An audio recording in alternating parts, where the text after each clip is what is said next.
This is Danny Flexen here for SecondsOut. I'd like to be joined by my old friend and highly esteemed trainer, Dominic Ingle. Dom, how are you?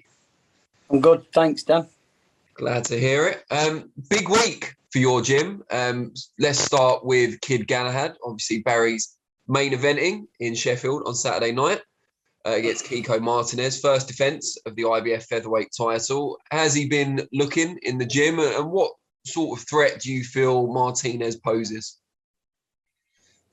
Yeah, he's been looking good in the gym. He's always in the gym, and he had a few days off after his last fight. Obviously, trained the next day and just had a tick over week. And he's never out of the gym, so he's always where he needs to be. And that's a credit to him. He's got a few years now to capitalise on being the champion, and got to make the most of it because he's had a lot of inactivity, and so he needs to keep moving. But Martinez, you can never. The threat he is to overlook him. I think they thought he was past him when he boxed Alpha Barrett, and he gave Alpha a good fight. A lot of people thought he won that fight. That's debatable, but he always comes to win. He never, and if you can see a chink in your armour or a weakness in you, he'll try and exploit that. So he's been given these opportunities all the time. Look how many big fights he's had. And then in between, he'll have a little 6 round to keep himself ticking over and fresh, and then he'll jump back in again. And, he's a fit kid, he's dedicated, and he always comes to fight, doesn't he? He's never been in a bad fight. So, and he's operated at the highest level. So, it was to be honest, we went through a few opponents, and it was always on the list anyway. It was always a kid that Barry wanted to fight. But, everybody wasn't available. He went through the list of the IBF top 15, I think, and there was nobody available. Jordan Gill, Lee Wood, all these other fighters. So that was the next available opponent, and Eddie promised him a date in November, and that's where it's ended up. It's Kiko Martinez. Do you feel it's a good opportunity for Barry to look good? Stylistically, it would appear that Martinez could suit him. Yeah, you say that, wouldn't you? But he can also make it an ugly fight, Martinez, can't he? Because he keeps on you and he keeps throwing bombs and he keeps close into you. Although them fights look quite like an interesting matchup, you just never know, because it looked good with Alpha Barrett till he got clipped with a big right hand, and then he kind of fell to pieces, and he was on the back foot, and safety first. He got his confidence back for the end, mid to end rounds, and started to come back into it. So you can't give Martinez any confidence, and you've got to keep him under pressure. So that's going to be the entertaining point. He's going to be the bull of the matador, because he does come forward. He comes down with his head down. He's only short. He throws overhand rights, big left hooks. Right hands to the body. He just keeps coming and coming and coming. No matter what you're hitting him with, you've got to catch him with something, pretty solid. Look at the first round against Scott Quigg. He was all over Quigg. And it wasn't until Quigg almost threw a big uppercut out of desperation and, landed bang on the button. He caught him, and he caught him cold. So, but he's obviously keeps his chin down. He doesn't get hurt like that a lot, does he? He's been in with toughest operators. I think there's only really Quigg who's done a job on him like that. So, like I say, it's going to be an interesting fight because he's going to keep coming forward, and he's going to make Galahad work all for the 12 rounds if he goes 12 rounds. How challenging, or maybe not at all, is it to keep Barry motivated when he's just come off a superb win against a former opponent who'd improved, and some people were picking going into the fight, finally won the world title? But these are the defences you have to get through, even if they're not high profile necessarily. I think with him, because he's realised now, obviously, he's had a long career. I mean, he's been at it a long time, and it's only the opportunities only come late on, really. Obviously, he did everything early, won the titles at super bantamweight and moved up. But he's learned the patience now, and he realises what the game's all about. I mean, look at Canelo. He's breezing through. He's had 4 fights in like 12 calendar months. It's about keeping on it. You see, the fighters these days have got the attitude that they have a fight, they book an holiday straight after they've had the fight, and they unravel everything in them 2 weeks away. Then they come back and start back from level again. Well, really, you've got to have momentum in boxing, because the opportunities arise. There's plenty of opportunities around for those who are ready. And obviously Barry, because, especially with the lockdown, he trained all the way through that, like a year and a half on and off. Through the lockdown was on and off for a year and a half, but he continually trained. He never there's no point, there's no fights. He's just got, that's his attitude, that's his mentality. So he's dead easy now, because he's learned that over the years. Even though he's always been like that, when he's been boxing 6, 8, 10 rounders, yeah, you've got to be motivated. But now you're a champion, you've still got to maintain it even more so, not take your foot off the gas and think you've made it. The next step up is trying to unify and trying to move up divisions. So you've got to build on from your last fight. You can't go back to scratch again and start from, the beginning of a camp. So he only returns back, he boxed Jazza, and he probably dropped down to 80% of his normal training output and then slowly increased it again. And he never really goes below that. It's a lifestyle for him now. Well, when did he last have a holiday? You know what? He went over to Lanzarote for a couple of days to help out a guy who was opening a gym out there. Who used to box, was a kid called John O'Brien. So he went out there for a few days just to show his face. He won the title. He promised the kid he was going to go over with his belt and inspire some of the young kids out there. And that's what he did. And he just went for, I think everybody else went for a week. He just went for 4 days and came back. But he was still training when he was out there. You know what I mean? But he's not bothered about holidays. He gets bored on holidays. You know what I mean? That's the thing. 3 or 4 days and, he wants to be doing something. So, he said there's plenty of times for me having holidays when my career's finished, when I've retired. That's when you take holidays. You talked about unifications going forward. Lee Wood's WBA champion. There's hopes that he may be elevated to super champion in the not too distant future. He's got Mick Conlan early next year. What do you make of that fight? It's a good fight. It is a good fight. And you know what? I think Lee Wood can beat him. Conlan's, as a young kid coming through, well, younger than Lee Wood, and he's got a lot of ambition. Lee Wood's, great win for him last time against Kanzu, and he just boxed his head off, didn't he? He didn't know what to do with Lee Wood. So it just depends how much Lee Wood wants to be motivated and how much drive he's got, because it's a fight he can win, and it'll open the door to bigger fights. But sometimes with fighters, they get to somewhere where they need to be. And then that's, sometimes that's enough for him. And I just hope that's not the case with Lee Wood. I hope he goes into the Conlan fight with a lot of ambition and beats him, because he will open up bigger fights. And, him and Barry used to have competitive spars when, when he was in the same gym. So, it keeps it open, doesn't it? It's got to be a good fight to make if he comes through. And it'd be an easy fight to make, I think. So I think if Lee Wood, does everything what he's supposed to, I think it'll just be a bit too tricky for Conlan. Bradley Skeete, another member of your gym, has got a big fight coming up against Hamzah Sheeraz. What makes this the right fight to take? I know there was a possibility of a Ted Cheeseman fight before he lost the British title. That didn't quite come off. I think you were actually kind of semi-offered that fight while I was there at the Zone launch, but it was a very short notice. Yeah, too short notice. What did you say? What was the question again? What was the contributing Hamzah Sheeraz, why is that the right fight for Skeete now? It's the right fight because Bradley Skeete's 34. That's why it's the right fight. And he hasn't really got the choice of picking fights. He hasn't really got a promoter. So he had a little tick over fight in Sheffield, came through that. It was a case of just making the weight, getting the win after being at the ring. And, he's had some great sparring. Liam Williams, Kell Brook, David Avenesian. He sparred them guys. He sparred, what's the other one? Michael the Nightmare McKinson. Is it Michael McKinson, is it? Yeah, I don't know if his nickname's the Nightmare, though. Yeah, you just made that one up, didn't you? No. Look at his box rec. I'm telling you now. That's he's what the problem. He's Mikey the problem. Well, I'm calling him the Nightmare now. All right. I'm not arguing. But the problem is, you're right. I'll have a problem in a minute. But when you see him, sparring. But, when David came to spar him, he was only like just under 2 weeks away from his last fight, and he was on fire.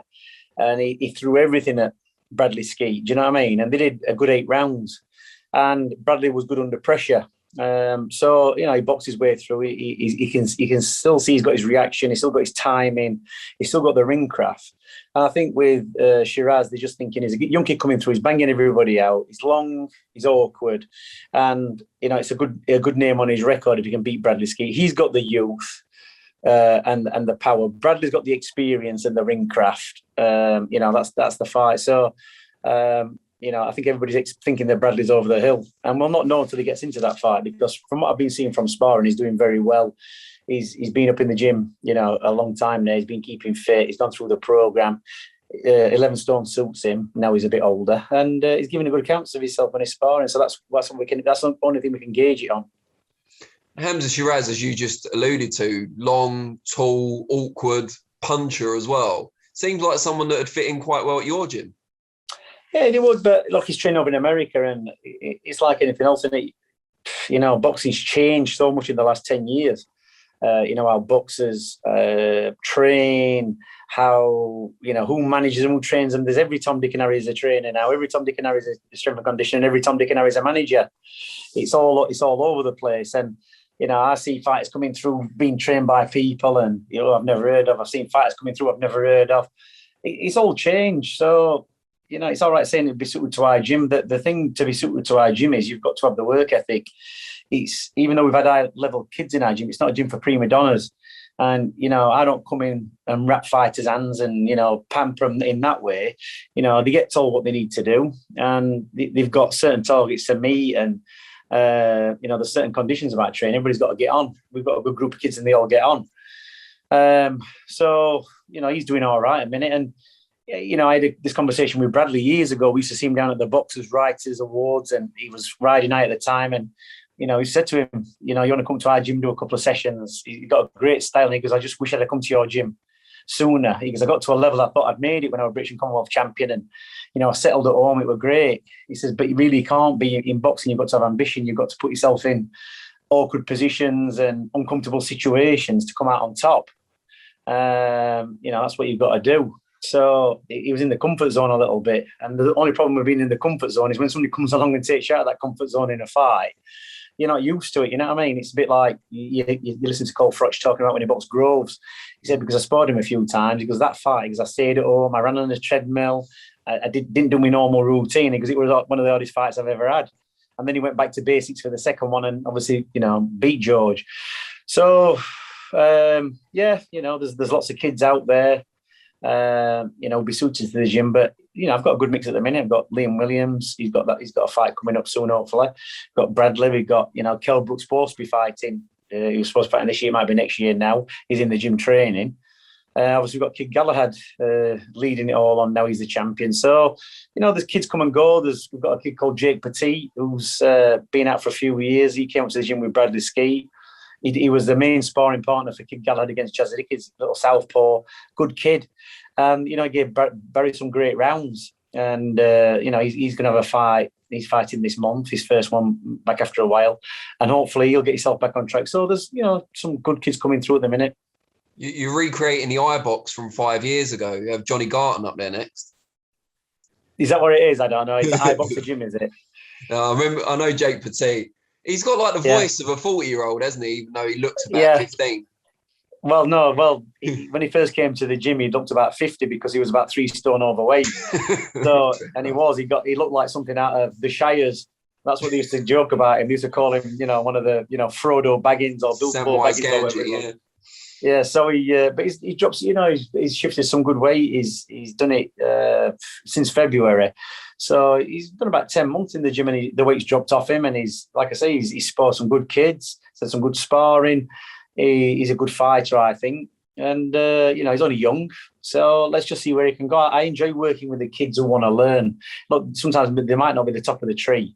We've made a business out of bringing kids through who weren't, England internationals and, winning senior ABA titles and all that kind of stuff. We've made champions out of nothing. Look at Johnny Nelson, look at Junior Witter.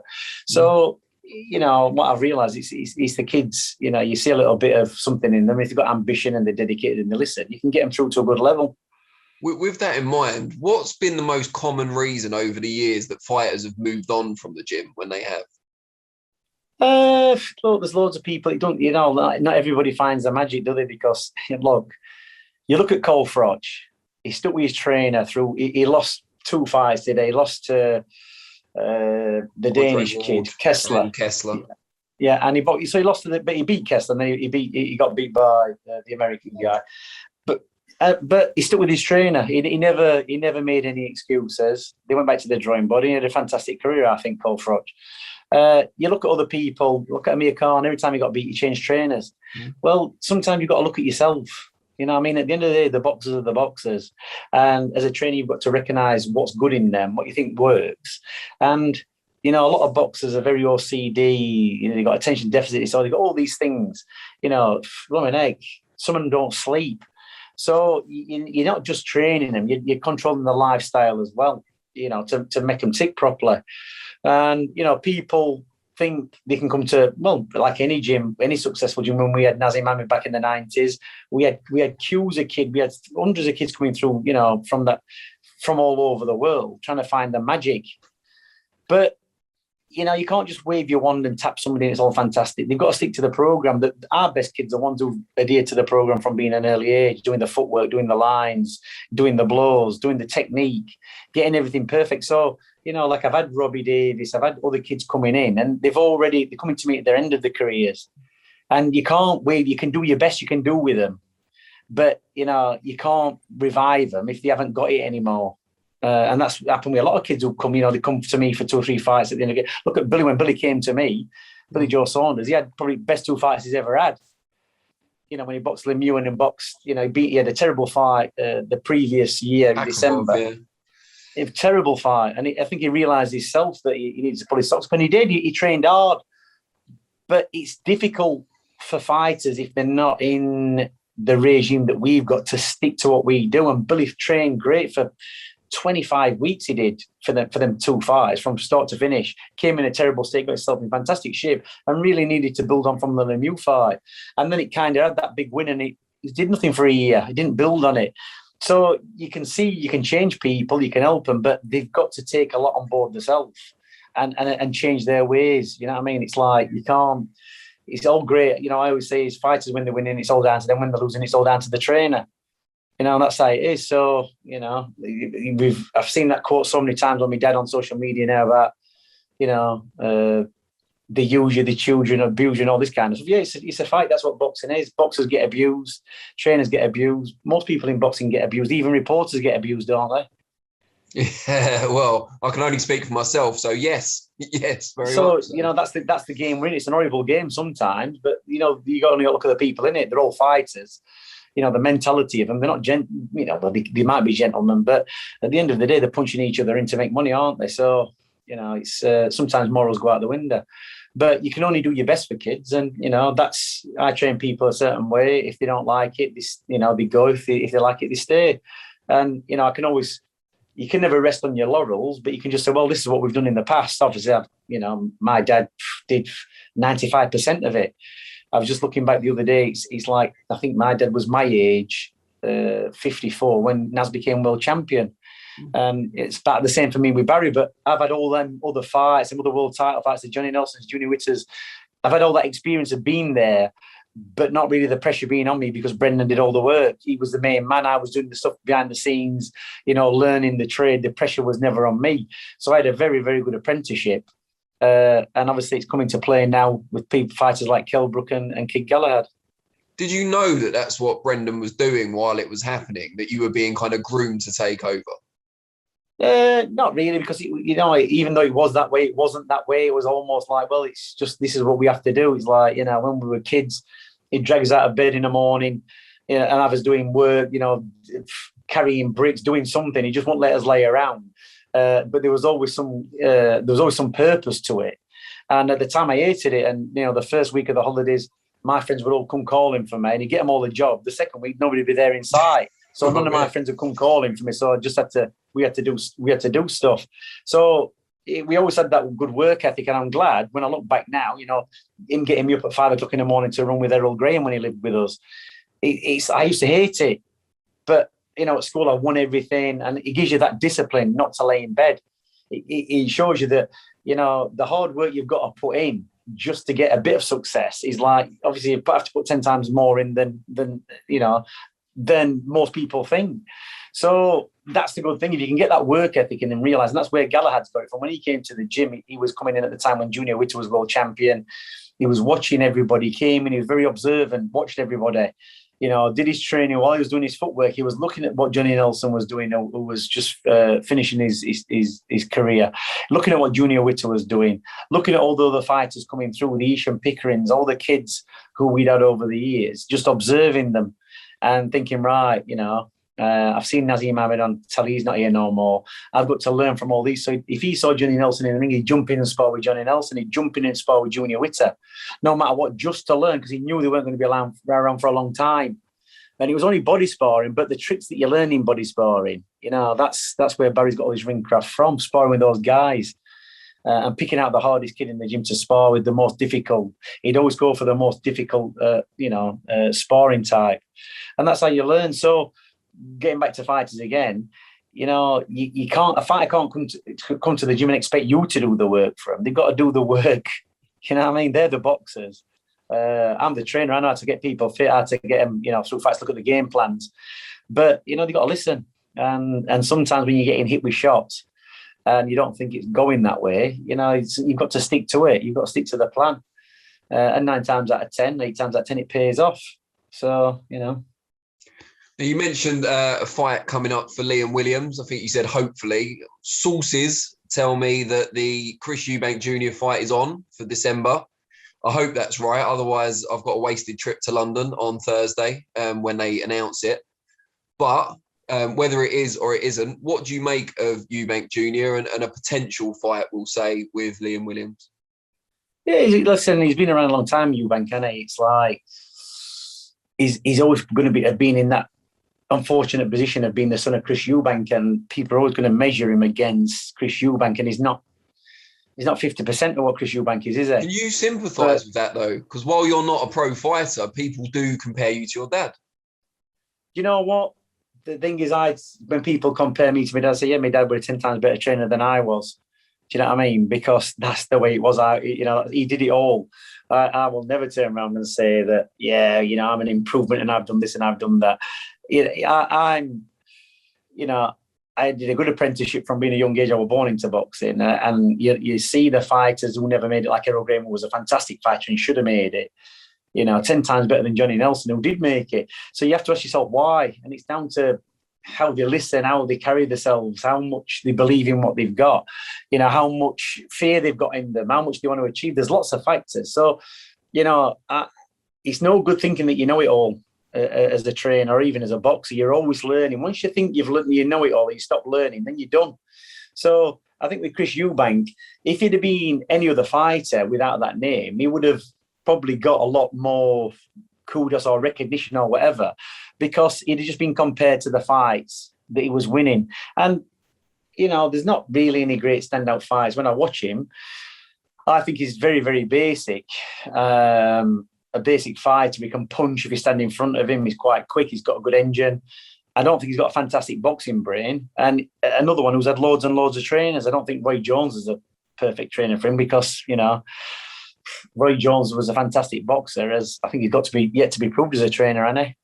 Yeah, I'd go along with that. So, you know, and as a trainer, you know, people, I remember when people used to come to my gym, you say, oh, you know, we didn't come to your gym for years because we thought we were going to try and train us like Nazim Hamid or I was boxing like that. Well, we don't get anybody to fight like anybody. We just try and develop what they've actually got and bring out the best in whatever that fighter is. Look at John Buster Keaton, a proper throwback fighter, head down, winging the bombs in. You know, a bit of a brawler, Johnny Nelson, different fighting. They're all different styles. And as a trainer, you've got to recognise that and embellish what they've got and bring it on. And it's like with Eubank, when I look, you know, the fight when he should have probably made a statement were against George Groves, who really was finished by that point. You know, George Groves worked at such a high level and been in some great fights. He got experience, and that's why he beat Eubank, because even though Eubank had got the age, you know, the youth, probably the strength and the timing and the reflex, George Groves had got the experience of being in the tough fights and knew how to negotiate himself around 12-round fights. And it was the experience in his ring craft what beat Eubank. And you would have expected Eubank at that stage really to come out as a showpiece and do a proper number on George Groves, and he didn't, did he? He got beat. Do you have a certain amount of respect for Eubank Jr. taking the fight with Liam, if indeed he has? Because he didn't need to. He's the face of the new Boxer, Sky Sports, Wasserman, whatever you want to call it, new era. He could have had easy fights for decent money, but he's chosen to take on a real test. I personally don't think Chris Eubank Jr. will think that Liam Williams is a threat. I don't think he's arrogant, but you know, I think he's focused enough and got enough self-belief to think, yeah, it's going to be a tough fight, but you know, I should be beating the likes of him. You'll probably look at Liam Williams and think, well, he just comes forward as a tear up. He'll be there to be hit.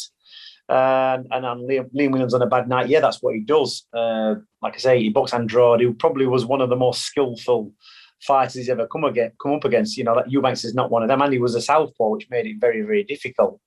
And look how long he's gone. I mean, he's a very crafty fighter, Andrade. He worked for maybe a minute and a half of every round he boxed Liam Williams. Mm-hmm. You know what I mean? And negotiated his way through. But they're probably looking at that fight and thinking that, you know, Liam Williams is ready for the taking. But the thing with Liam Williams is, you know, you see him sparring. You can see that he can punch. He's got power. He has got a boxing brain when he thinks about what he's doing. So I know it's not a case of respecting Chris Eubank, but I just think that he thinks he's the top man anyway. I think he probably thinks he's, you know, on a higher level than anybody. He's talking himself up before Billy got beat by Canelo, being on the same level as Billy Joe Saunders, who's been a 2-weight world champion. And realistically, he's never had a legitimate world title, has he, Chris Eubank? And what is he, 30 years old? So you would have thought by now, with the name, he has had a lot of promotion, he's had a lot of push. I don't think he's a massive ticket seller, but, you know, he's good for TV because of the name. Well, you'd have thought with all that promotional push, he'd have been able to be negotiated or manoeuvred into a position to pick up a world title somewhere. Do you know what I mean? A proper one, not an IBO one, like a WBA, well, we can call them proper, but IBF, WBC, WBA, WBO at least.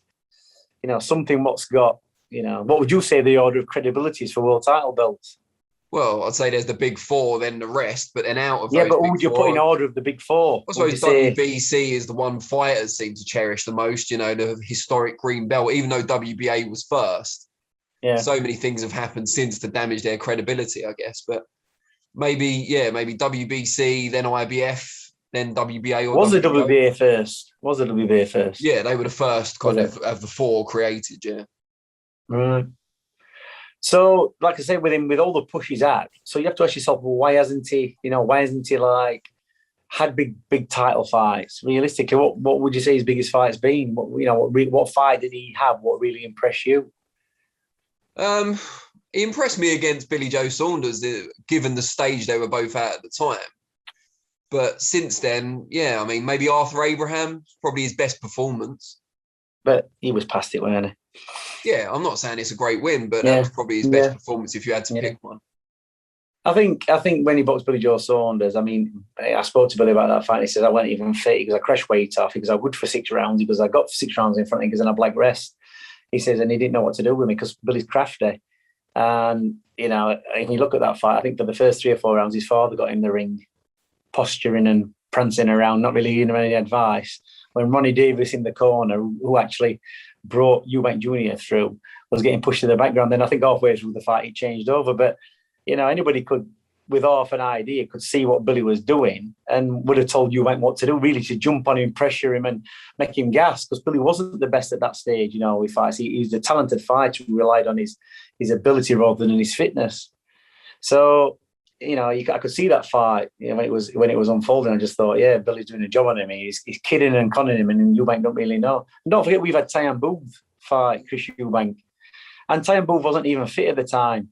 And, you know, for 6, 7, 8 rounds, he caused Eubank problems because he couldn't adapt to Tyan's style. All right, he got stopped in the end, but realistically, probably Tyan should never have got that far with him either. I know Eubanks has improved since then, and, you know, he's matured and stuff, but he's never really, for all the hype behind him, he's never really lived up to it, has he? I don't think. Yeah, so with that in mind, obviously big name, not lived up to his potential necessarily. What has Liam Williams got to gain if he wins the fight? Where does it put him? I think, it's just another win. You see, Liam Williams, when he came to me, because I was talking about packing up. So he had you know, he got rejuvenated under me. He came to me, took himself out of the mix in Wales, came to us, and did really well. Had a good run for 4 or 5 fights, knocking everybody out. You know, exciting fighter. Got himself into world title position. Came up against Andrade and just came up a little bit short. But, you know, for me, I think he can operate at world level. And I think once you get to that level and you've been in with a world title, you've got to take any fight what comes. And, you know, Chris Eubank is a name. Junior is a name, isn't he? And what Liam got to gain is to put his career back on track, you know, by beating somebody like Chris Eubank Jr. Because Nobody's beating his door down to give him another world title fight. There's nobody giving him mandatory, voluntary challenges and that 400% saying, "No, I'd like to fight you," because they probably realise there's going to be an handful at middleweight. So, it's a fight. It's just, like I said to Liam Williams when he first came to me, just take any fight. Don't be banging on about a world title fight. Anybody they put in front of you, the Joe Mullinders, the Mark Efron, just fight anybody. Doesn't matter who they are. Take any fight, whatever level they are. Just fight them. Even, the guy who boxed from Birmingham, we did it around.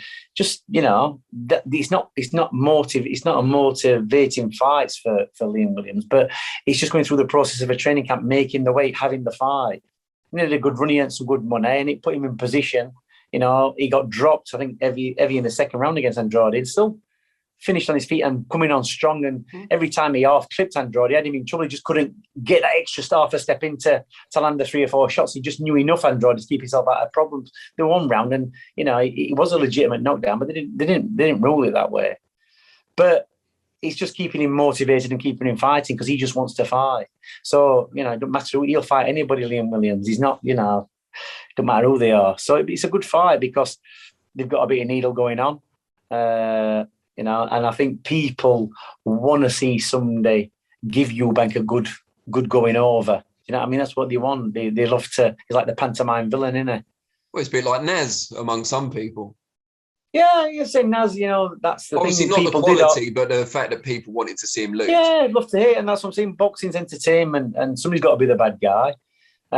Somebody's got to. People do turn up to see you get beat.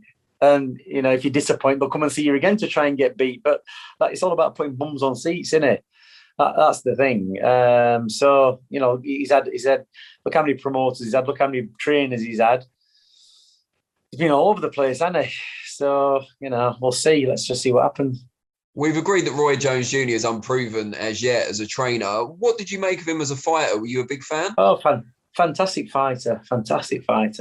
I mean, obviously he was trained by his dad. And then it's well-documented fallouts. But as an athlete, basketball, boxer, fantastic. And it's a bit sad, really, when you think how it ended up for him at the end of his career, because he just went out. I mean, Enzo Macronelli, did he knock him out? In Russia, was it? So, it's like it kind of spoils it a little bit, doesn't it? Because you would have thought they would have made enough money to go out a bit gracefully like Marvin Hagler did at the top of the game. He went out in disgust and he had to get him beat by Leonard. But, you would have thought they'd have made enough money, looked after the money, not to have to, as my dad would say, prostitute themselves and stick themselves out for more money. It's like, what's the point? It kind of ruins it.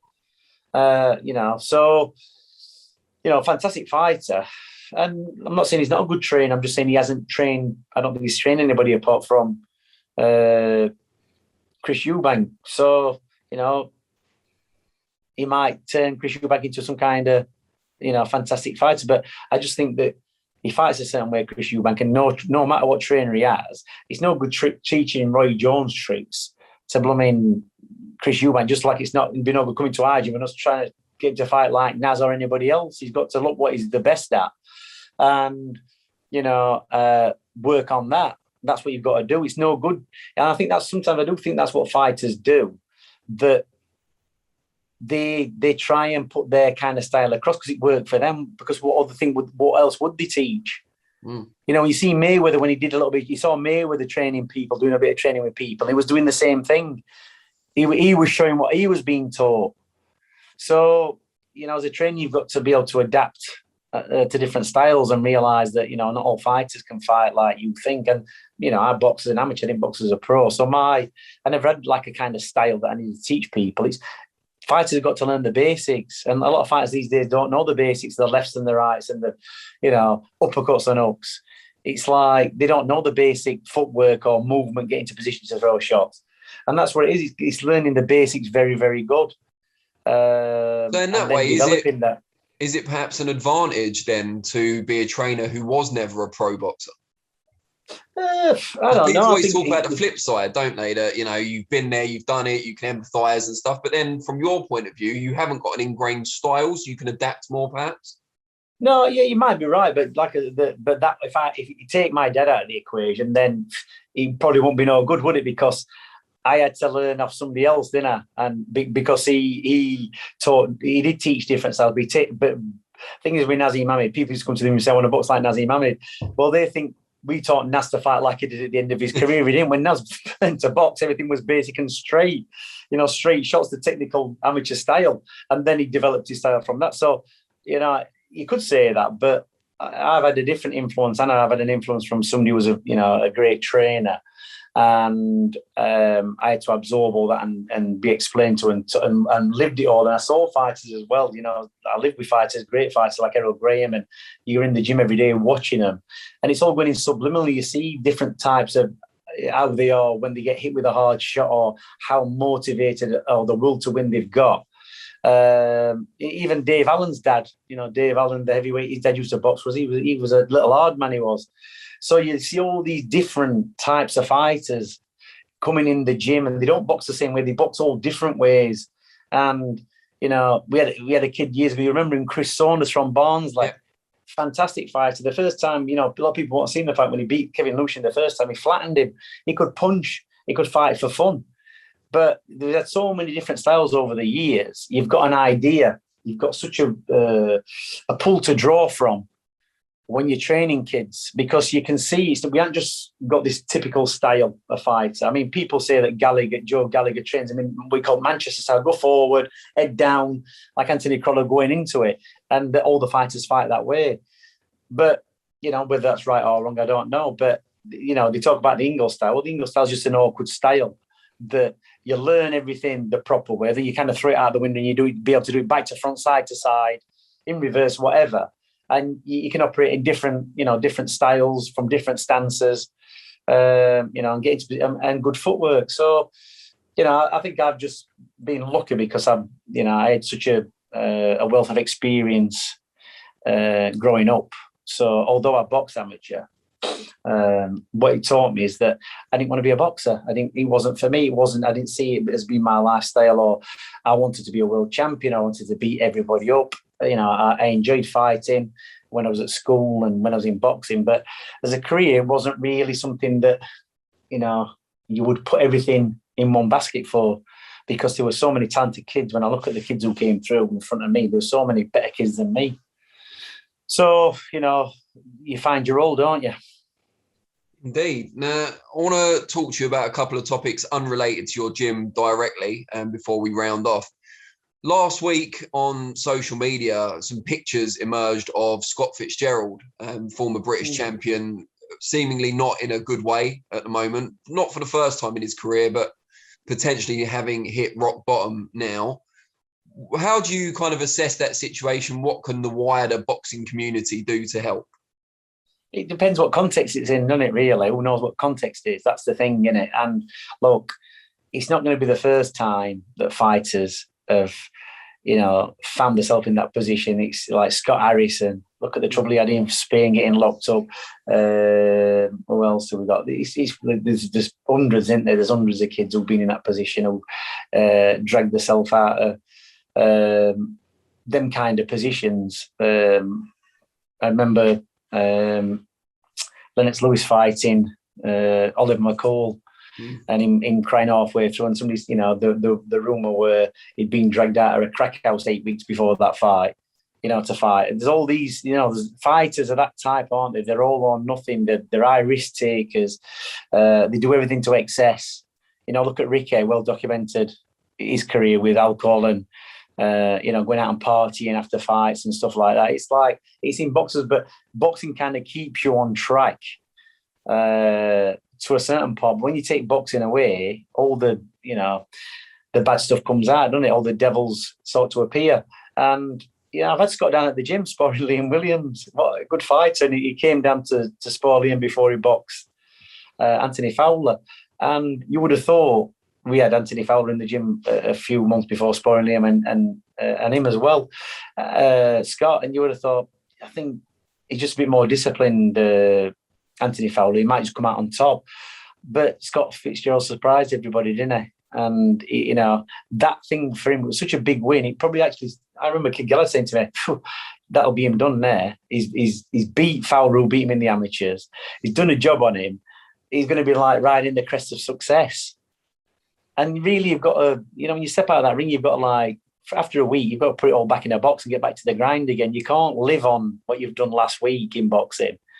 You know, there's like, you've got to have more than one big win. So it's sad, and hopefully it's not as bad as you think, and there are people to help him. But I remember Michael Jennings training him, saying, "Oh, he's a nightmare, you know, getting him into the gym and doing this and doing that." It's like, you can be as disciplined as you want as a trainer, trying to keep on track, but you can't spend your life chasing around after fighters, trying to drag him into the gym. The thing is, you've got to get him to walk into the gym before you can do anything with him. So, you know, it's sad. I've seen a couple of tweets since when he was joking about saying, "I'm surprised nobody's made a meme out of me." Yeah. So he's obviously not that far gone, is he? He's like this, you know, who knows? But hopefully there will be somebody tracking him down, because that's the thing. You know, it's probably a bit like being in the army. You hear all this stuff about when people get chucked out of the army or they finish their career and then there's no backup or there's nobody looking after them after these veterans. They just left to fend for themselves. It's a bit like that in boxing. I mean, once people have had the use of you and you've been at the top of the tree, like, you know, once you're an has-been, nobody's interested.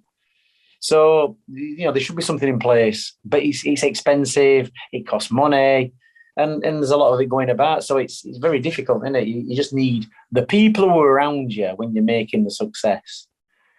You know, you've got to have good people around you so that when you're not there, they're still going to be around. That's where you've got to be. And that's probably why it's worked so well in our gym. You know, I remember Brendan saying to certain fighters after so many fights, "Look, you want to pack in now. You're probably about 10 or 15 fights away from going too far. You've still got your faculties." You know, we had a great fighter years ago called Jason Collins, a good journeyman, boxed everybody. When he came to Sheffield, he got his eye was misaligned. He couldn't read or write. We got an operation on his eye. We taught him to read and write. He got a job, and he's got a good job now in the Midlands, driving refuge wagons and everything else. Got a good job, and he did well out of boxing. Nice kid. And so, you know, he still comes to the gym now, brings his kids up every so often, maybe every year when there's a fight on, and, you know, walks in the gym. And he's a good example of, all right, he wasn't a top-level fighter, but he had a good career and some money, got a nice family, looked after it all. And there's a support system in place for him when he finished boxing, and he didn't get, you know, thrown until he was blowing bubbles. So you've got to remember, everybody's responsible around fighters. It's, you know, for whatever level you are, whether it's your father, trainer, girlfriend, somebody's got to keep him on track. And changing tack a little bit to Anthony Joshua, he's recently returned from America, wherein he was doing some kind of tour of the major US gyms, picking up some knowledge, perhaps looking for a new trainer or training team. We're not entirely sure. Do you think he needs a change in the backroom team following the Usyk defeat? I don't know, because I don't know. Who knows it? I've never been in his backroom. He came to my gym a few times to spar Richard Towers. Obviously, I've known Robert McCracken a long, long time. He's a good trainer.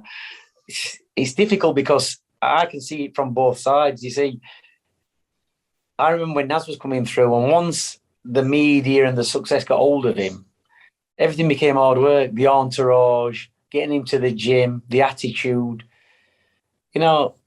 And he started trying to make changes in the sense that, like, he wanted Brendan just to train him and nobody else. I need more of your time. But you don't need to spend more than maybe 2 to 3 hours a day with a fighter. And that's you done. You don't need, then the rest is just babysitting. So once you've done your gym time and trained them, what else do you need? So who knows what's going off in that camp? Has he got too many backslappers? Has he got too many people who don't know what they're doing? Has he got too many people with too many different opinions? His entourage seems massive. I know he has somebody some other kid doing pads with him, and, you know, who talks the tactics, Robert? Or does the pad man do the tactics, or the S&C, the dietitian? Who's having the input? Because I know when you've got fights at that level, everybody wants to be their right-hand man. Everybody wants to be touching a bit of fame. And it's not about, and 9 times out of 10, it is to push their own personal agenda. That's what it is, to get themselves recognised. So, you know, they're not often thinking about the fighter. They're thinking about where their career is going. So you get all these people trying to push themselves to the front of the queue, when realistically, like I said, the best we look at Cole Froch, one of the most successful partnerships, Cole Froch and Robert McCracken. It was a great partnership, and was he an exciting fighter? Yeah, he was an exciting fighter, and it worked for them. And you never saw a big, I went to America with Cole Fletcher Fields, once a 20 box board. Another time when he was fighting for Nick Hennessy, he went over there to box when he was out with Howard Eastman, and he just on himself. Didn't have a lot of people, like maybe I think his brother and maybe one of his mates, that were it. No big entourage, no hangers on, just him and Robert doing the thing, that were it. So sometimes, they say too many cooks spoil the broth, don't they? So I don't know what he's going to find in America. I just think a lot of people, trainers who be going to an LB, just thinking this is a good paycheck. He's a world champion. It's going to be a good payday, isn't it? How many trainers is he going to have before he finds what he needs? And maybe what he needs is not what they can show him. Maybe it's something he's got to find in himself.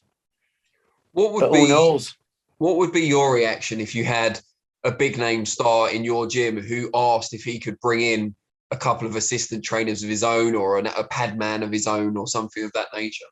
Yeah, it never happened. I mean, the only time it has happened is when we had Kilbrook when he fought Carson Jones, and we got in a guy called David Stash for the nutrition, which great guy. He works with Kid Galahad now. Yeah, no doubt. A fantastic dietitian, nutritionist, knows his stuff. And we had a guy called Dave Embra, who was a top S&C coach at Sheffield University, another very, very knowledgeable guy.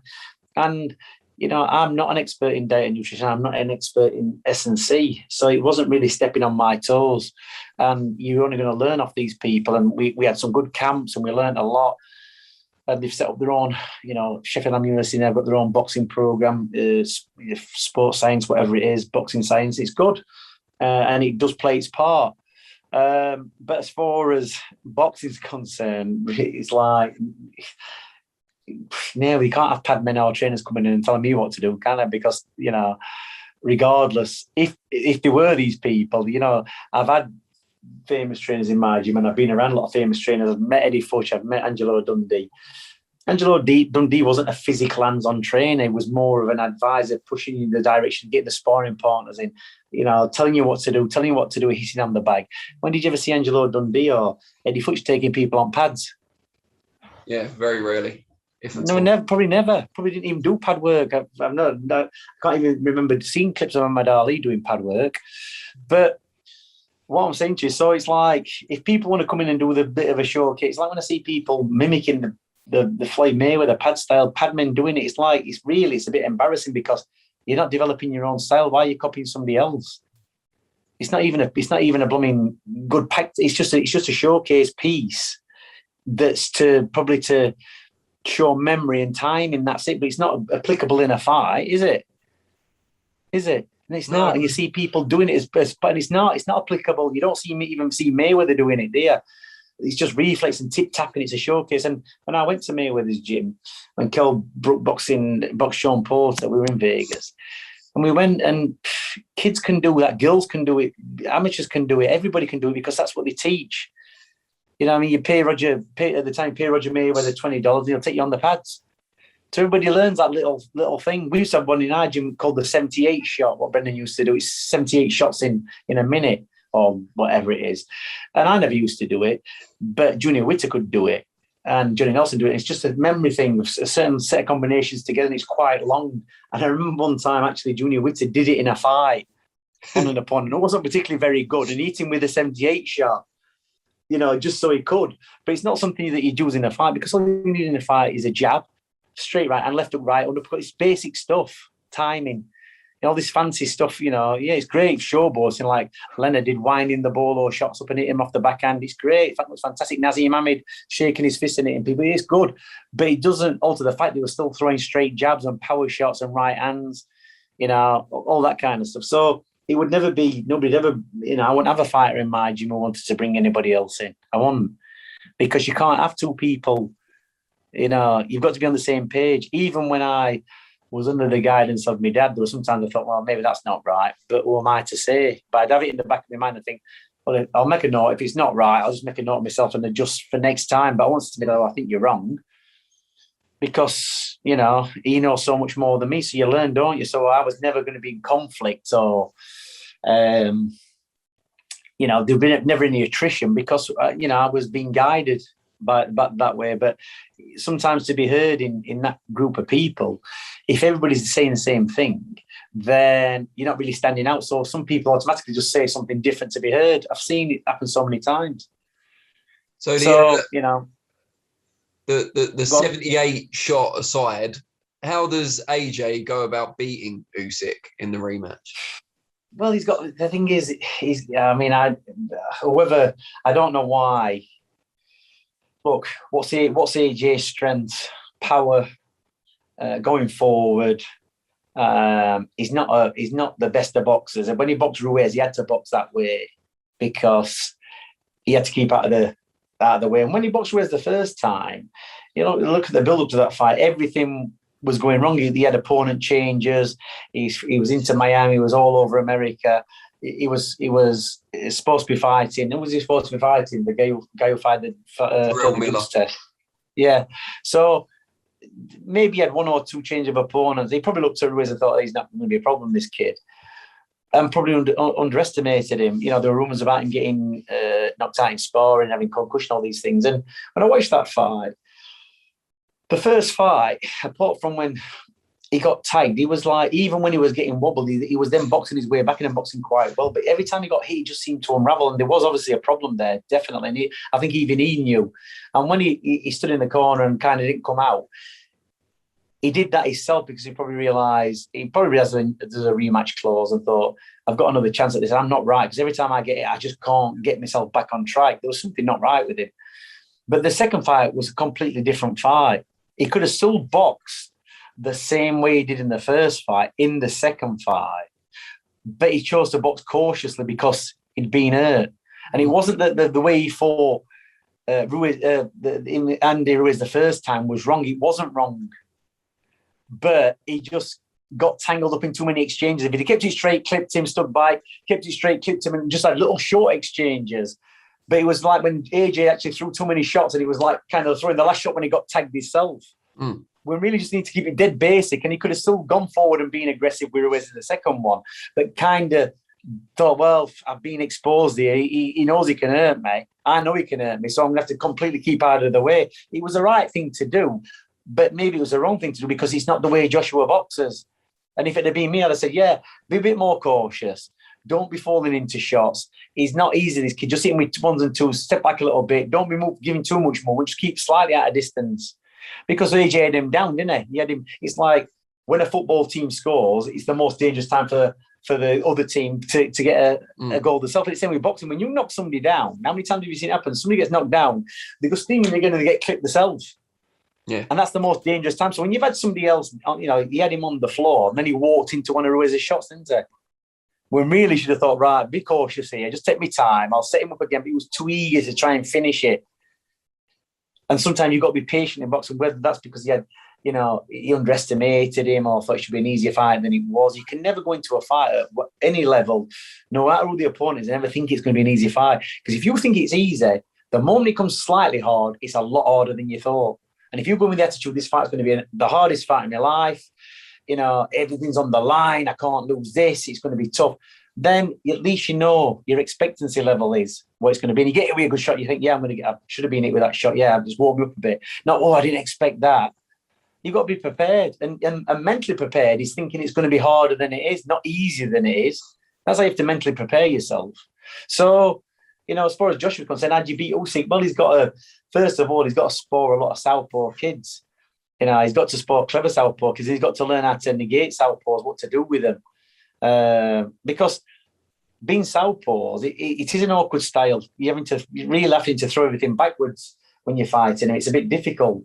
But Usyk's got it off to a T, and he's a better boxer than Joshua. There's no doubt. He's a lot lighter. He's a lot lighter than Joshua, but realistically, Joshua's got to do what he's best at doing, going forward. Keeping that jab, connecting with the jab, just hitting the target instead of trying to throw too many shots against the southpaw. You're going to be missing a lot. So you've got to be precise whether you're throwing a backhand dipping outside of the jab and hitting with the right hand, or hitting off the jab, tapping out, hitting with the jab. It's just about connecting and imposing yourself, not being stood too square on, get a bit more sideways on. Usyk is tricky, and the fight went on. Usyk's got a good engine, and you could see Joshua beginning to gas. But you're just going to you've got to be very, very familiar with southpaw fighters. That's what you've got to. There's lots of different types of southpaw fighters. They fight some, predominantly move to their left, some predominantly move to the right, some move both ways. It's like everybody's different. So you've got to get so much variation because he's only basic. Usyk, he's just very straight and basic what he does. Do you know what I mean? It's not nothing fantastic. It's nothing exceptional. It's just good basic stuff. And he's got a good heart. He's a fighter, and he's not scared to have a fight. He's very calm under pressure. So experience-wise, even though Joshua's had all these, world title fights, you think of the amateur experience Usyk's had, and then gone into the pro games as well. Joshua had a very short amateur career, learning over 3 rounds. Usyk had a very decorated amateur career. Boxed all over the place for a long time, and then obviously good as a professional as well. So it's a difficult fight because, first of all, you wouldn't have. Well, he shouldn't have. People didn't expect Usyk to beat Joshua. They think he's too small. He's not big enough. Joshua would be too strong, and he beat him.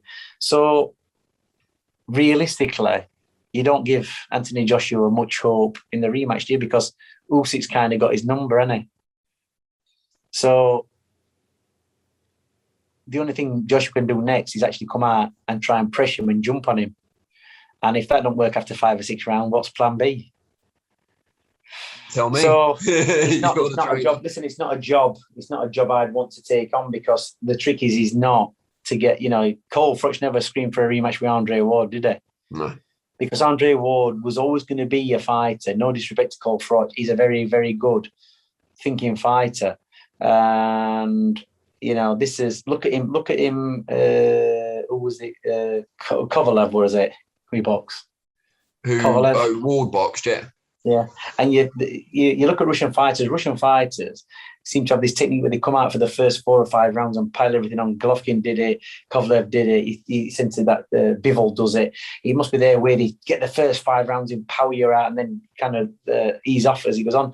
And when he boxed Kovalev, I remember watching that fight and thinking, it's an hard fight, this one for Ward. He's putting it on him, Kovalev. It's high pressure. And then after about 3 or 4 rounds, Ward just kind of started negating everything that he did, learned what he was doing, blocked him down, stopped him from working, and then kind of took over and then got him beat. And that's the thing with Andre Ward, a very good thinking fighter. No matter what, he could be 3 rounds down and still be working his way out to beat this guy. Well, Anthony Joshua's not like that, is he? He hasn't got that kind of boxing brain. So you've either got it or you haven't, and if you haven't got it, you've got to have a trainer who can actually kind of instill it into you, or trying to guide you through as well. So when he can recognise what the opponent's doing, so it's a bit of a thankless task. The thing is, he's not to get beat by those fights in the first place. And that's probably why Frutch never wanted a rematch with him or got a rematch, because he probably thought, I'm never going to beat this kid. Kessler's a different kettle of fish. Kessler beat him, and then he came back and he beat Kessler. So, but Andre was that level above. For me, he was like the kind of Floyd Mayweather of the super middleweight division. Andre Ward. I don't even think we saw the best of him. You know what I mean? It would have been great now if he was around when Canelo was about, because, people go banging on about Canelo. Yeah, he's great, but let's be honest, there's no Andre Wards in the division, is there? No. So, that's the thing you have to look at. So, he's great. He's moved through the weight divisions, to do that. But fighting the quality fighters, would he have beat a prime Bernard Hopkins? Would he have beat a prime Andre Ward? Would he have beat a prime Roy Jones? I don't think so. But on all 3 counts, I don't think he'd have beat any of them personally. Who would you like to see Canelo fight, given there isn't an Andre Ward around? Well, whoever just fight. Listen, he's doing the right thing and he's fighting everybody. They fight Bivol, go up to light heavyweight, fight some more of them. He just fight everybody and anybody. He seems to be able to do it. He's got the momentum. And why is it ahead of everybody? It's because he's keeping in camp, innit? He's keeping motivated. He's found this trail he's on. Look at his fight. He boxed Billy Joe Saunders so many months ago. Billy's still not got back in the gym, and Canelo's had another fight. And so what does that tell you? His momentum's with him. And as long as he's got that momentum and he's got the desire to be in the gym, he's going to be quite unstoppable, because it's like somebody's giving him a 400-metre start in every race, aren't they? It's an 800-metre race and somebody's giving 400 metres already. So, who would you like to see him box? Who is there for him to box? Beterbiev? Maybe. He could probably take any name on, couldn't he? probably not. Cruiserweight probably be too much for him. I'm not sure, but I'll tell you what. What about a Corley? Yeah, that'd be an interesting fight. Well, that's if he dares move up to cruiserweight, he would probably pick a Corley. He probably thinks he's basic. He's not experienced. But the thing is, a Corley's awkward. He's long. And if he can keep you at the end of the jab like he did when he won the world title fight against that guy, I couldn't get near him, then, it'd be an hard fight. So it'd be interesting what, I've heard people saying he could even move up to heavyweight and beat heavyweight. So who knows? But there is no fighters if this, left real is obviously Golovkin's coming to the end of his career. He's knocking on a little bit. There's other fighters coming through. There's if it goes down to middle, there's Charlos, there's all them type of guys. But what about Andrade, who you've seen up close? Andrade, it'd be an interesting fight, but I think Andrade in his peak physical condition, I don't think he ever has been, because I think he's a bit lazy.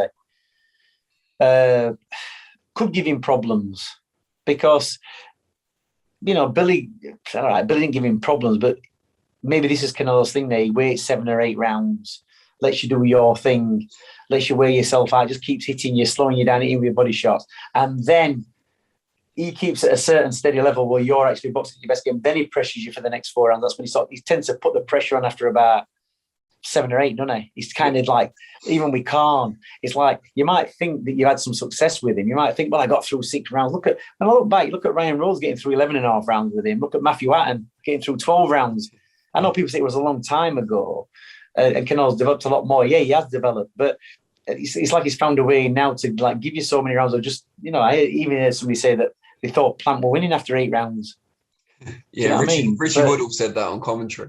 Well, somebody did, but it depends how you look at it. But the thing is, with Canelo, he knows he's got that power to stop you in your tracks with just one shot. So he can afford to let you to blow yourself out, let you to expose everything you got, to play your hand almost, and then to step on his gas and think, right, here's my time. A bit like when you look at these, the Mo Farahs when they're racing, and they're sitting on somebody's shoulder, and they've got 2 laps to go and think, right, here we go, kick. And everybody else seems to be doing all right with them, and he just goes up another gear, and that's what Canelo kind of does, doesn't he? So he seems to have got a good measure of everybody now. He seems to have got it down to a T what he does. Andrade it'd be an interesting fight. And I think if Andrade could train the best he's ever trained, have the best camp he's ever had, and really box his top performers, I think he could get through 12 rounds with Canelo. Whether he can beat him or not is another thing. But I think he can. He could give a good account of himself. I think he could do a lot better than most. Yeah, I saw someone post on one of the social media platforms that to beat Canelo, you need the power of Golovkin and the movement of Plant. Well, Mayweather didn't have either of them, did he? The thing is, what you'd actually say is the way to beat Canelo is, and I think he said the other day, didn't he? If I was boxing Mayweather now, Mayweather being in his prime and me being now, I'd beat him. I don't think he would. No, because Mayweather's first thing is defense. Make that opponent miss. It's not attack. And that's where Canelo struggles so much, because Mayweather was always thinking about never getting hit, thinking about not getting hit first before, pull back counter, or counter left hook, counter right. And just thinking about, it wasn't like I'll get hit to deliver this shot, because he's not the biggest of punchers, Mayweather, but he's got a good punch output, and he rides the shot well. He's very elusive, and you're going to tire yourself out trying to throw shots at him. So you don't need the power of Golovkin, do you? Or the movement of Plant. Plant's got good movement, and he didn't have bad movement. And the left hook, what clipped him to start it off, didn't look too bad. He must have just been very fatigued. But, Golovkin has got a lot of power, and he kind of stood up and he's got a good chin. So he stood up. So you not only got to have the power of Golovkin, you got to have the chin of Golovkin, haven't you? Yeah. That's the thing. Golovkin didn't have a lot of movement, but he's got the slight movement. He's got the power. He's got the chin.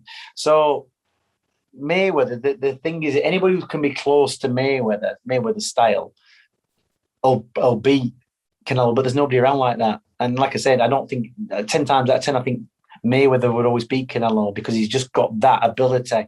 He knows how to look at Canelo and think, I'll just negate everything he does.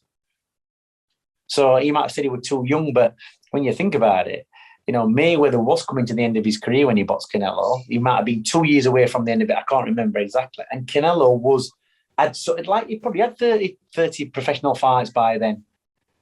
You know what I mean? And he'd been boxing since, 15 years old? Yeah. So, what would you rather fight? Realistically, look at, the fighters 21, 22, 23. They've got the physical capabilities. They've got the strength. They've got the fitness, all this kind of stuff. Yeah, all right, you might mature. Canelo's obviously matured and got probably better technically. But you're probably never going to be as good as you're going to be when you're like between ages of probably 20 and 25. When was Mayweather at his best, realistically? When would you say? Physically or overall?